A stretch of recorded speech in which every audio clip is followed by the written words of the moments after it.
realidad de todas las cosas que en la sociedad, y una de ellas fue la música, ¿no? Él decía que justamente la creación de la escala temperada y el piano ayudaron a contribuir a que la música pasara por un proceso de racionalización y fuera tal y como la conocemos la música occidental. Y de nuevo se le busca una lectura cultural que está presente en la forma en la que él escuchó el piano tocando, la forma en la que él lo escuchó contraponerse con otros instrumentos. Y por último, Pierre Bourdieu, el último padre de la sociología, con el concepto de hábitos, como sabrán, es la sociedad hecha cuerpo.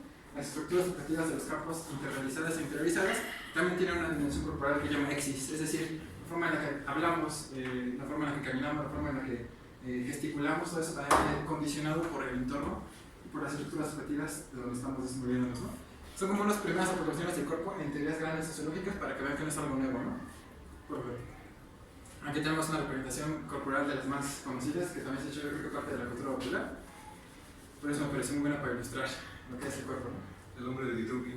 Y el Leonardo da Vinci. Ahora el cuerpo y la música. Una vez que vimos que las ciencias sociales no han estado ajenas a reflexionar sobre la dimensión material de los fenómenos, ¿qué hay del cuerpo y la música? El proceso de la simulación musical a través de la notación musical tiene mucho que ver. Al principio, muchos están de acuerdo que el primer instrumento musical fue el cuerpo. Nuestro cuerpo imitando los sonidos de la naturaleza, ¿no? Nuestras voces, nuestras palmas. Pero conforme va avanzando la historia de la humanidad, se crea un proceso para poder sintetizar todas las creaciones musicales en una forma gráfica de contenerlas, que es la notación musical, ¿no? Por primera vez se pueden escribir, se pueden difundir, se pueden comprar e interpretar las piezas musicales de los grandes autores, ¿no? Obviamente no todos podían tener acceso tanto a comprarlas como a entenderlas e interpretarlas, porque implicaba muchas cosas. Pero este primer proceso ocasiona un fenómeno muy curioso que es la separación entre el cuerpo y la mente. Para entenderlo mejor, tenemos que retroceder hasta la Grecia antigua, los clásicos filósofos. Para ellos la música era el lenguaje del espíritu, el lenguaje del alma, no era algo corporal. Escuchar música, hacer música era algo que iba más allá de la corporalidad, era algo que iba extracorporal, ¿no? Extramaterial. Entonces para ellos todo esto tenía que cuidar la educación musical de sus ciudadanos, ¿no? Desde el principio ellos tenían la idea de que se hicieran academias de música donde se les inculcara lo que era la buena música, la práctica de un instrumento. Pero estas dos cuestiones contribuyen a que la música se vea como algo separado del cuerpo. A pesar de que los músicos son los que están interpretando, lo que están componiendo, se ve como algo más allá, como algo espiritual y se deja un poquito el cuerpo de lado, ¿no? Y se crea también como esta brecha entre la racionalidad, la música como algo racional, como algo de alto intelecto, ¿no? De una práctica ligada a las clases sociales altas y se fragmenta con las clases populares, ¿no? Todo esto es retomado a través de la fenomenología de la experiencia musical, es decir, los conciertos, ¿no? No hay una experiencia más íntima donde cuerpos estén en contacto que los conciertos musicales. Es decir, todos hemos ido a un concierto alguna vez, todos hemos visto la catarsis colectiva que se genera y hemos visto los cuerpos que nos rodean, ¿no? Estamos en contacto uno con el otro, nos tocamos, nos apretamos, ese nosotros de metal, nos empujamos, ¿no? Todos estamos corporalmente viviendo ese fenómeno. Entonces, la fenomenología regresa un poquito y dice, a ver, todo el proceso musical interviene en el cuerpo, ¿no? Interviene la corporalidad todo el momento. Más allá de que sea algo espiritual, no podemos negar que hay una corporalidad, ¿no? Y algo que contribuyó muchísimo al regreso del cuerpo en la música fue la reproductividad técnica del sonido. Cuando el sonido, cuando se desarrolla el fonógrafo, que es la primera medio tecnológico para registrar el sonido, cambió radicalmente todo el aspecto de la música como la conocíamos, porque por primera vez se podía separar el sonido, quien emitir el sonido se podría grabar y se podría reproducir en otros contextos. Esto trajo implicaciones que aún estamos viviendo y trajo el despliegue de la industria discográfica como la conocemos, ¿no? Entonces eso es como el cuerpo y la música al principio estaban separadas, pero se empiezan a regresar, ¿no? Aquí tengo un ejemplo de la notación musical, es un lenguaje muy preciso que se sigue estudiando, que ha dado pie a círculos de estudio específicos, a carreras incluso. Y bueno, Teodoro Adorno, como es sociólogo de la música, dice que todo buen estudioso de la música tiene que aprender notación musical para poder entenderla mejor. Como el lenguaje universal, eso es perfecto. Claro, entonces dice, si tú eres sociólogo y te interesa la música, aprender notaciones como algo clave porque te va a dar esa panorámica. Lo cual estaría interesante hacerlo, pero... Ahora, como paréntesis, todo lo que dijo el compañero ya lo hemos analizado en nuestra mesa de K-pop. Si les interesa este tema, muy pronto vamos a sacar otra para que chequen todo lo que es la fenomenología e identidad dentro del concierto. Exacto, eso es muy interesante. Luego ahora viene, ya entrando, se preguntarán qué tiene que ver el cuerpo, qué tiene que ver la música con la contracultura. La respuesta es cuerpo, sexualidad y música. El rock and roll es la música por excelencia de la contracultura. Quizá ahorita escuchar los videos, escuchar bandas no nos parece como tan contracultural como en ese entonces, pero justo lo entendemos mejor cuando ponemos en ese análisis el cuerpo y la sexualidad. Cuando surgió el rock, el primer impacto que generó fue el impacto visual del cuerpo. Ver a Elvis Presley moviéndose, agitando las caderas de una forma sin precedentes, escandalizó a muchas generaciones, pero sobre todo a la generación anterior a la juventud, ¿no? Era una música que transmitía una vibra, que transmitía una atmósfera que muchos relacionaban con la sexualidad, con el deseo sexual, con la lujuria, con la carnalidad.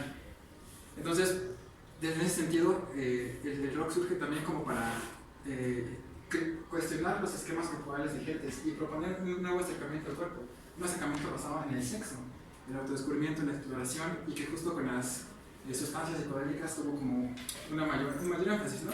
Hay que entender también el rock en su contexto. Después de la Segunda Guerra Mundial viene una brecha generacional muy importante, ¿no? Viene esta generación de nuevos jóvenes, el concepto de juventud se crea como tal, porque antes no existía, antes ser joven no era como lo conocemos ahora, ¿no? Entonces se acrecientan las diferencias de brechas generacionales y el rock juega un papel muy importante, ¿no? Como les digo, el cuerpo se resignifica, el cuerpo adquiere otro significado, y aquí encontré dos categorías muy interesantes de sociólogo llamado Simon Freud, que propone que en ese tiempo existieron dos grupos, el cock rock y las Kenny Woopers. Para él el cock rock era la expresividad masculina de la música. Robert Plant, con la camisa desabrochada, con el pelo en pecho, y un Morrison con pantalones ajustados. Ellos eran la expresión de la sexualidad masculina que puede canalizar esta primera etapa de la contracultura, ¿no? Y en contraparte, él decía que las mujeres, haciendo también un análisis de género antes de que estuvieran en boga, él decía que las mujeres eran consumidoras pasivas, es decir, iban a los conciertos solamente a ver, a escuchar, a estar pasivas, a recibir todo lo que consumían y no tenían un papel más protagónico, al menos en ese primer momento. Después, con el surgimiento del punk, con el surgimiento de otros géneros culturales, musicales, la mujer empezará a tener un papel más activo, empezará también a replantearse cuál es su rol, replantear cuál es su corporalidad y reconstruirse, ¿no? Pero en ese primer momento son como las aproximaciones. Y fue como un estudio preámbulo para lo que es ahorita los estudios de género, que también está muy en boga, pero desde entonces estaba planteando, como alrededor de los 70s, qué implicaciones tenía la música en el cuerpo de las mujeres, ¿no? Aquí lo replanto, ¿no? Pues el pantalón ajustado, el busto a la vista, pelo en pecho. Ese hombre está semi-encuerado según el estándar de los 50. Imagínense lo que era para padres de familia ver que sus hijos o hijas veían a este tipo de representaciones corporales, ¿no? Cuando antes estaban acostumbrados a vestir de traje, ¿no? La música en otros ámbitos, esto fue una revolución completamente. De vino se impuro. Justo porque empezó a dar los posibles esquemas nuevos de cómo tenían que ser las cosas, y por eso es contracultural, porque iba en contra del sentido corporal de esa época. Por favor. Bueno, una dimensión antes de abordar ya el caso de los Beatles es el sonido de la tecnología que se escucha. Como dije, la tecnología es muy importante. Bien podemos hacer una historia de la música basada en los medios tecnológicos que ha desarrollado. Por ejemplo, la música clásica se utiliza en el piano. La versión del piano vino a acrecentar y a dar una nueva dimensión a la industria musical. Actualmente, pues, las plataformas streaming, ¿no? El rock, por ejemplo, no se entiende sin la guitarra eléctrica, sin la distorsión. Entonces, todavía una parte característica de su identidad musical, incluso en el metal. Como géneros más fuertes necesitan la distorsión y necesitan desarrollos tecnológicos para poder construirse y solventarse, ¿no? Entonces, igual volviendo a Simon Freud, que es el sociólogo de la música más chido, y él propone tres diferentes estadios en los que se muestra la música. El primero es el folk, y dice la música no se puede presentar en ningún soporte más que en el cuerpo y en los instrumentos. Es decir, solamente tú estabas presente, te tocaba una canción, la escuchabas y no había forma de que la volvieras a escuchar en otro lado, solamente el presente. Tu cuerpo era quien sentía las vibraciones. El estadio arte es la notación musical que ya les platiqué, cuando se empieza a desarrollar este sistema, cuando se empiezan a componer las partituras, cuando se crea toda esa nueva industria, cuando ahora las canciones pueden objetivarse y materializarse de alguna forma. Y el estadio pop, que pues es ya cuando media la industria discográfica, los discos, los acetatos, lo que actualmente es la industria streaming, porque también ya tuvimos un evento muy interesante sobre Spotify y las aplicaciones que tienen que escuchar música en Spotify. Hemos tenido cerca de 2 o 3 eventos con respecto a la música y el tema que analiza él. Sobre todo con el streaming, que fue el anterior, narrativa musical y animación, que fue hace un semestre, y el caso de Kiss como elemento que pusimos contracultural, ¿no? Ajá. Fue Kiss dentro del mundo de la transmedia, para demostrar que incluso las franquicias no solo se quedan en videojuegos o en música, en videojuegos o en cómics, sino que también las bandas pueden ejercer ese tipo de cosas. Y es increíble. Claro, o sea, es por eso que yo, la propuesta que les estoy hablando no son ideas mías aquí claras, son ideas de un sociólogo argentino llamado Cristian Pérez Colma. Él estudió en España, hizo la mayoría de su carrera musical y es especialista en sociología de la música, ¿no? Yo también está como asesorando un poco mi tesis. Por favor. Bueno, Spotify, de verdad Spotify para mí está causando un cambio en la forma que tenemos de acercarnos a la música sin precedentes, ¿no? Ya analizamos todo eso, búsquenlo, no lo voy a repetir, pero definitivamente tenemos que poner sobre la mesa las implicaciones que tienen, porque ha cambiado nuestra forma de aproximarnos, de sentir, de consumir, de vincularnos con la música. Y eso tiene repercusiones en la identidad y nuestro sentido de pertenencia que desarrollamos con ella. Imaginario también sobre todo. El imaginario colectivo sobre la música. Y bueno, por último, el último eje, ya antes de entrar a fondo, es la sociología de la música, que siempre digo estos ejes, ya se los sabrán que habrá venido. La música se puede analizar en tres fases: producción, distribución y consumo. Producción es en los artistas, la composición de canciones, qué es el proceso creativo.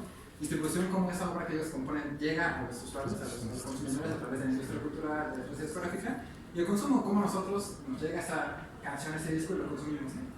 Y por último, tres conceptos muy padres que me parece que se pueden aplicar a cualquier género musical, que los propuso el historiador del arte Salva Romeo, que es la estética, la ética y la técnica de la música. La estética se refiere a cómo luce la música, cómo se dicen los artistas, qué rasgos representan corporalmente, cómo se ven sus discos, cómo se ven sus carátulas, los colores que utilizan. La ética son de qué hablan las letras que componen, qué sentimientos tratan de transmitir, qué emociones buscan comunicar con su música. Y la técnica es justamente qué aspecto técnico tiene esa música. No es lo mismo la afinación del rock clásico que la afinación del punk, por ejemplo. Tiene un aspecto técnico distinto, ¿no? Y justo esto viene en un libro muy bonito que se llama Metal Extremo, donde él es super metalero, entonces aplicó esa triple clasificación para estudiar cada uno de los géneros extremos de la música, que es muy chido y lo recomiendo. Esto lo puse para ilustrar justo de dónde es que sería, porque viene en ese libro, ¿no? Y bueno, ahora sí, a los Beatles, la parte final. Es el mismo sociólogo Christian Martínez Pérez Coleman que dice que nosotros podemos darnos una idea tanto de las transformaciones culturales de la época, de la contracultura, de la psicodelia, de cómo un proceso estructural se objetiva a través de las portadas de los álbumes. Y dice que las carátulas son una representación del sonido que conllevan. La mayoría de veces se cumple, podríamos problematizarlo porque a veces hay portadas que no tienen nada que ver con la música que escuchamos o viceversa. Los bastardos me engañaron. Pero al menos en esta época donde empiezan a darse como tal, en esta discográfica donde empiezan a darse como tal las portadas como parte de la música, porque antes no era tan marcado, se puede analizar, ¿no? Dice que las portadas de los discos son evidencias de procesos de objetivación de un nuevo mundo campo, el mundo del rock. El mundo del rock también no se entiende sin los músicos, sin los instrumentos, sin los fans, pero también sin los discos, ¿no? Los acetatos, los formatos, todos esos soportes tecnológicos también forman parte del rock como lo conocemos, ¿no? Y bueno, entonces se pasa de un cuerpo neutralizado a un cuerpo liberado, ahorita vamos a ver. Entonces, vamos a analizar tres portadas clásicas de los Beatles, de tres discos en tres momentos diferentes, y a partir de los elementos que damos vamos a tratar de reconstruir un poquito el contexto de la época, sobre todo tomando en cuenta todo lo que ya vimos, el cuerpo y cómo se representa, ¿no? El primero es Please Me, es de 1963, me parece el primer disco de los Beatles cuando los firma EMI, la grande, que está en su logo, bueno, EMI Music. Aquí lo que podemos ver es la información que arroja la portada, ¿no? Se dividan aquí dice con Love Me Do y otras 12 canciones, como promocionando que la gente, si no los conocía, se animara y dijera, no, o sea, como un producto que busca venderse, ¿no? En segunda, esta foto es tomada en el edificio de EMI, de la corporación EMI. Simplemente acaban de firmar contrato y se les ocurrió a EMI o a ellos tomarles una foto, botarles abajo dentro de esos edificios, ¿no? Algo curioso es que el Let It Be, el último que sacan, hay una portada alternativa donde es el mismo, bueno, se supone que es la misma foto, pero ya los ves cambiados por las drogas. Demasiada psicodelia. Además aquí ven su forma de vestir, ¿no? La imagen clásica de los Beatles trajeados, peinaditos hacia atrás, como los conocemos, justo al inicio de la invasión de los Beatles, de la invasión británica, siguió con este disco, ¿no? También las sonrisas que tiene cada uno de sus rostros de inocencia, de emoción por lo que va a venir y por las capacidades musicales que pueden desarrollar, ¿no? Y también él dice que esta foto sintetiza la estructura industrial de la música, porque el edificio, como es el music, pues llega directamente pues, a las personas para las que están trabajando, ¿no? Al final de cuentas, los Beatles son no empleados porque escuchan muy feo, pero están a servicio de lo que el music llega. Pues pareciera que te está viendo como desde arriba, ¿no? Yo soy más que...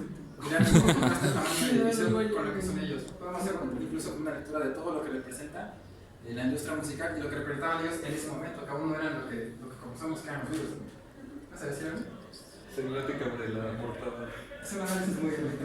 Y bueno, ¿qué hay de contenido? Bueno, la canción que elegí para analizarlo es Crystal Shout, que es una canción que produce mucha alegría, la canción hecha con formato de respuesta, ¿no? Pero es un cover eso. Ajá, pero la forma en la que hacen los videos. ¿De quién es la original? De los Everly Brothers, creo que es de los Everly Brothers. Sí, creo que es de los Everly Brothers, no me acuerdo. Es que, de hecho, el Please Me está compuesto de puros covers. Creo que nada más hay como 2 o 3 que son muy buenos. Pero... Y fregué Love Me Do. Justo por eso el énfasis en que lo compras como consumidor, ¿no? Entonces, después de ver todo esto, vamos a pasar a la siguiente portada, por favor. Sgt. Pepper's Lonely Hearts Club Band, un disco del año 1977 que marcó un cambio completo tanto en la música como en el aspecto visual de los Beatles, como podemos ver aquí. como ya dijo Fer, pasaron por toda una experimentación de drogas, de nuevas técnicas de sonido, nuevas técnicas de composición. Inspiración, por Y favor. también por un hartazgo generado por ellos de la electromanía, ¿no? Para cuando hicieron este disco ellos ya tenían como, estaban saturados de tantas masas que los veían como dioses, de tantos conciertos, de tanta presión. Entonces ellos simplemente querían pues, escaparse, querían hacer algo diferente. Por eso jugaron con este concepto. Aquí podemos ver como una sátira hacia ellos mismos, ¿no? Porque Salen ahí mismo. aquí están ellos representados como figuritas de cera y aquí están ellos actualmente, ¿no? Se supone que ellos querían crear una banda que los sustituyera ante el mundo para ellos dedicar a hacer cosas un poquito más profundas, ¿no? Entonces aquí que podemos ver el hartazgo de la hegemonía, la saturación de elementos. Podemos ver que es una banda más respetada porque ahora ellos hacen lo que quieran, ¿no? O sea, obviamente Emi después del fenómeno que son no les va a poner trabas y no les va a decir que no a las ideas que ellos tengan, ¿no? Podemos hacer un esfuerzo por expresar visualmente una idea conceptual, expresar este hartazgo. Podemos ver la autonomía creativa, ya mencioné. Y justo esta noción de ponerse a sí mismos, una mofa tanto de ellos como lo que representaban como de la industria discográfica de lo que era de esa época, ¿no? Bueno, también un poquito más de complejidad musical, experimentación, el encuentro con la psicodelia, que se dio desde el disco anterior que es Revolver. Empezaron como a ver técnicas de estudio de grabación, qué posibilidades podía dar. Y bueno, el Sandy Records nos dice que hay una elevación espiritual. Y bueno, por último el LP, como ya mencionó Fer, esta es la portada original del LP, fue el último disco que editaron como grupo en los 70s. Aquí él dice que justamente vean los rostros. Él le llama la atención que sea de las pocas portadas donde no aparecen juntos los videos, sino por separados. En segunda, pues los rostros como un poco cansados, un poco ya pasados por la edad, ¿no? Incluso Las drogas. por las drogas, por las repercusiones en la industria musical, la barba, los ojos de canción. Y además representan mucho lo que los Beatles eran en ese tiempo, tenían muchos problemas unos con otros. Estaban metidos en cada quien en su proyecto diferente, tenían como roces, empezaba como a sentirse al final de los Beatles. Y esta portada sintetiza perfectamente eso, ¿no? Mostraba también las transformaciones en la cultura de la época, al principio como atenerse a los estándares de la popularidad, del bien vestir. Con Sgt. Pepper es como ser un poquito más rebeldes contra la cultura, la droga, la psicodelia. Y en este, pues, las repercusiones de todo eso, ¿no? Y es que justamente ellos nacen en el momento en el que se están gestando todas estas ideas, ¿no? Ellos nacen sí en el pop, pero poco a poco van agarrando su camino hasta que hicieron algo que sigue, o sea, dejan una herencia en la música, en el rock de cómo hacerlo. Por eso es que son, obviamente, ya más bandas, ¿no? En esa época que podemos analizar, pero ellos son como la máxima expresión, el máximo ejemplo sobre el cual podemos entender un proceso a partir de su música, ¿no? Bueno, ya para terminar, última. Este es muy bonito, no puedo meter el video, pero está en YouTube así que lo pueden ver. Busquen el concierto de los Beatles Live at the Hollywood Bowl. Aquí Cristian Martín dice que algo muy curioso, porque si ustedes escuchan la música, pues escuchan los instrumentos musicales, escuchan las notas, pero también escuchan los gritos de la gente, sobre todo de las fanáticas mujeres. Escuchan un estruendo que está acompañando toda la canción siempre. Para él es algo muy curioso porque sintetiza el campo sonoro de la época. Es decir, a pesar de que había una separación física entre músicos y fans, si tú escuchas justo toda la producción sonora que genera, era como uno solo. Es decir, la música no se entiende sin los gritos, sin la emoción, sin la explotación, y eso se coló al álbum. Cualquier canción que ustedes escuchen de ese disco, fíjense mucho de escuchar el estreno de los gritos todo el tiempo.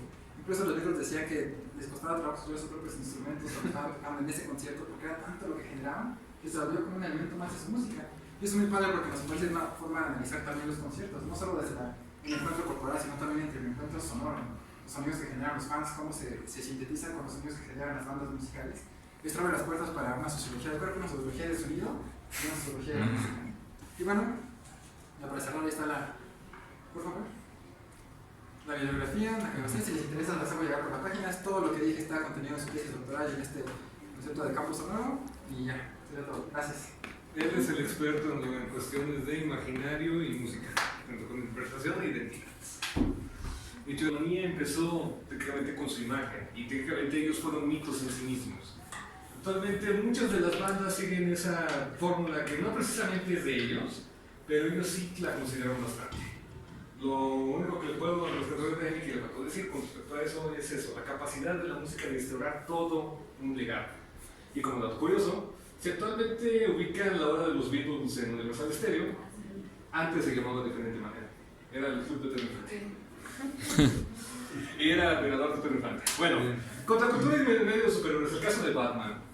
Prácticamente, incluso dentro de este tipo de narrativas, hay ese tipo de cuestiones, hay este tipo de elementos. Y si los entendemos bien, podemos captar todo lo que representan debido a que el mito como tal establece no solo la aspiración del miedo, ¿verdad? Sino también te da un retrato de qué es lo que se está pensando y los ideales que están manejando.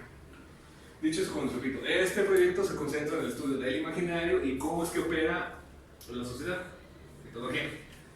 Así que vayamos a entrar. En el caso ahorita que les traigo el caso de Batman, es el perfecto ejemplo para ilustrar esos tres conceptos, contracultura y psicodelia. Pero igual, no solo nos podemos concentrar con Batman, sino el universo de Batman se puede analizar completamente desde ahí. Y si ustedes captan bien lo que es el metatema que traigo en esta primera introducción, la próxima vez que lean algo de superhéroes no lo van a ver. Solo es cuestión de checar. Así que empezamos con lo que dije en un momento. El status quo, la contracultura contra el malvado. Bueno, lamentablemente yo no estuve aquí cuando fue inició la exposición. Yo estaba abajo técnicamente asegurándome que dieran con la sala. Pero por otro lado, si me dijeron, por favor, díganmelo, me evito esta plática. Si no, vamos a iniciar. El malvado status quo. ¿Dónde surge la contracultura?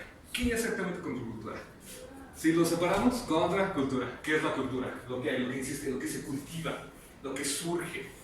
No se puede hablar de civilización sin algo que sustente el ideal de la civilización, lo que produce.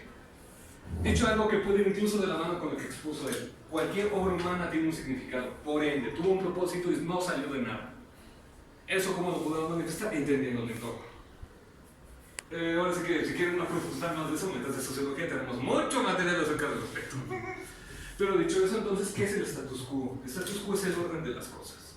La civilización, para poder progresar, para poder generarse, incluso va a ser algo incluso tan fatalista como, digamos, empoderado. El status quo es lo que es, y si atentas contra él, atentas incluso contra la civilización misma. ¿Por qué? Porque así es el orden.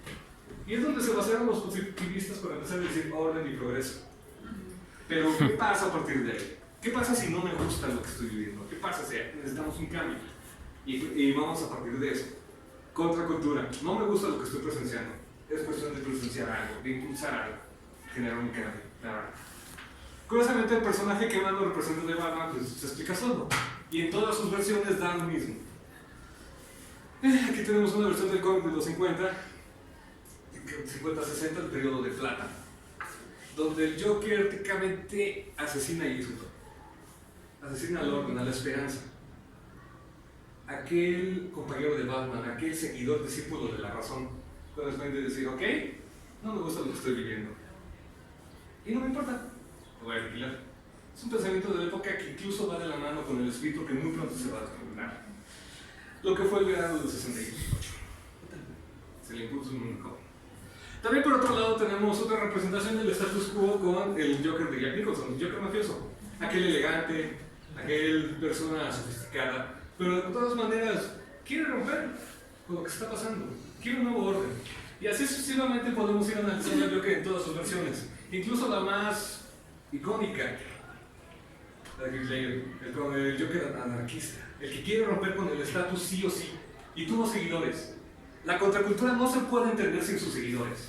Recuerden, una cosa es que exista, pero el reconocimiento te lo da el otro. Por lo tanto, si no hay algo que lo sustente, no existe para nosotros, más allá del nombre. Y con todo esto, pues estos son personajes bastante interesantes. Y con respecto al nuevo que va a surgir, yo digo que es un Joker un poquito millennial. ¿Por qué? Porque es incluso la representación de la época. El millennial se esfuerza mucho en romper con el paradigma que teníamos con búsqueda de más libertad. El Joker se originó realmente, tengo dislexia, pero se origina principalmente cuando cae en químicos. La trama de la película te lo maneja, el Joker se mete a la sociedad y no le gustó, va a cambiarla. Pues sí, Hellboy. Igual que él. Teniendo esto, pues bueno, contra el malvado status quo, el orden de las cosas. Vamos más adelante. El iluminismo del hombre murciélago. Esto es una idea un poquito muy alocada y bastante interesante. Pero vamos parte por parte. ¿Qué es iluminismo? Siguiendo lo que es la línea del estudio del imaginario y con respecto a las críticas de la ilustración y por supuesto el iluminismo, ya saben, dialéctica, la escuela de Frankfurt, el iluminismo apela a la razón imaginémosla con la siguiente metáfora. Esa luz mágica que te alumbra el camino y te dice, por allá es. ¿Por qué? Porque ya es el camino correcto. Y sin esa luz, todo está en la oscuridad. Oscurantismo, Edad Media y siglo de las luces, renacimiento, iluminación, ilustración. Ahí tenemos un concepto del que sale. Obviamente esto se puede ir complejizando, se puede analizando, pero a grandes rasgos, para que se comprenda esta idea, partimos de ahí. ¿Por qué Batman se puede entender con el iluminismo? Es fácil.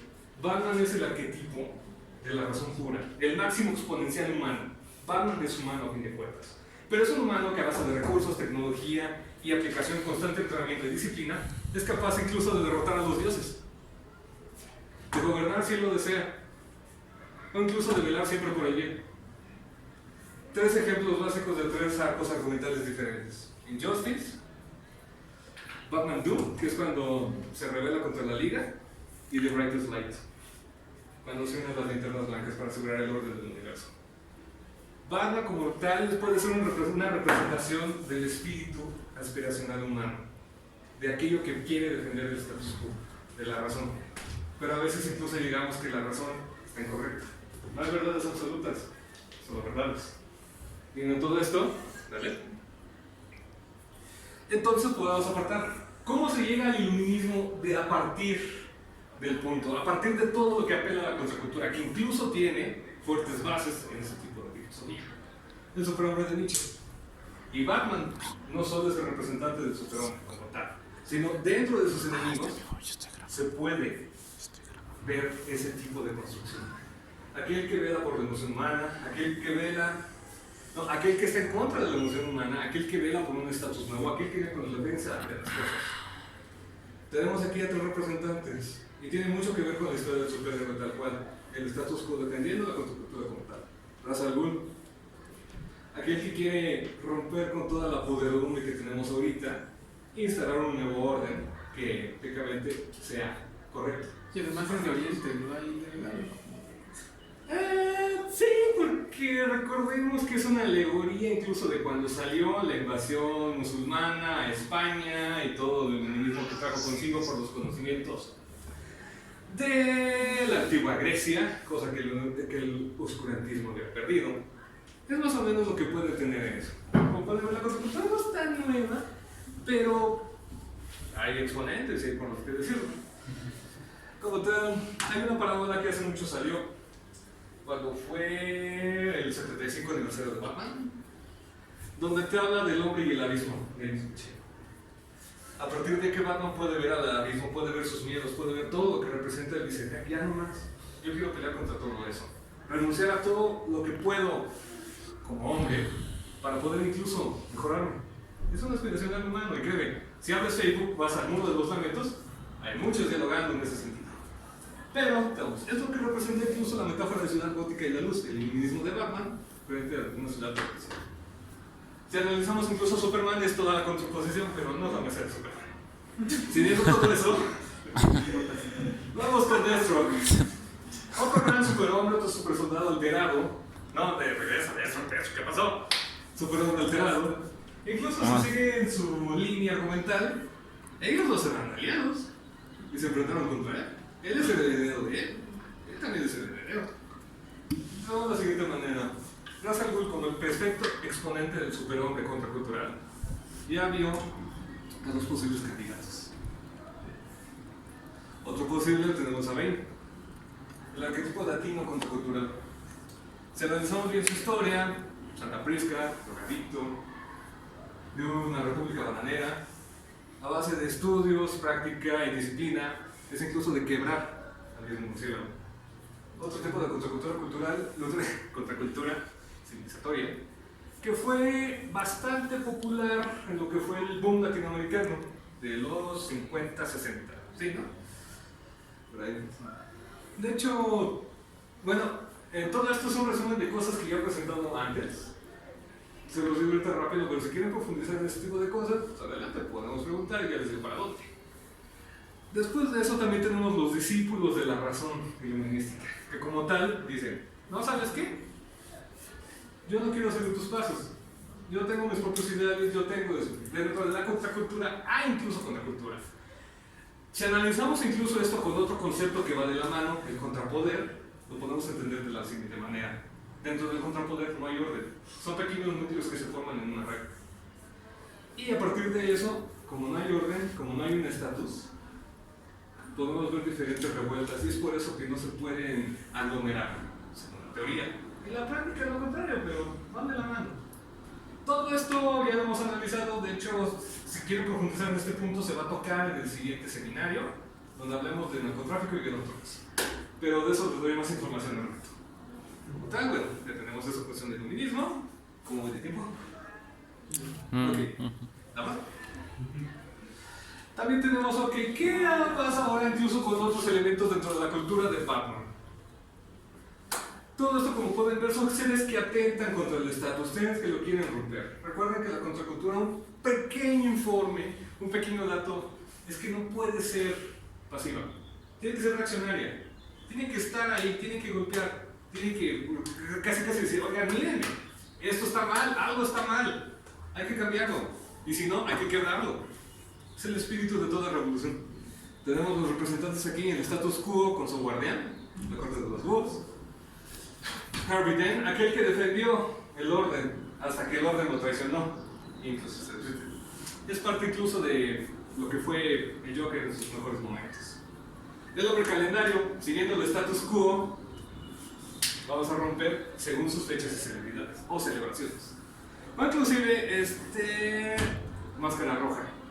Después de que el espíritu de la época es asesinado por el paso, regresa para romper incluso con el estatus que lo traicionó. Si lo quieren ver incluso desde un lado poético, muchos de los revolucionarios icónicos empezaron peleando por lo que fue su estatus. Luego se voltearon. Es otra forma de ser y de eso. Y como pueden ver, bueno, también tenemos a Sass y el ventrílocuo, el reaccionario y el ignorado. Si conocen la historia del ventrílocuo, titiritero que por medio de una marioneta controla toda una mafia. ¿Qué hay detrás de esto? Las máscaras. Las máscaras que suelen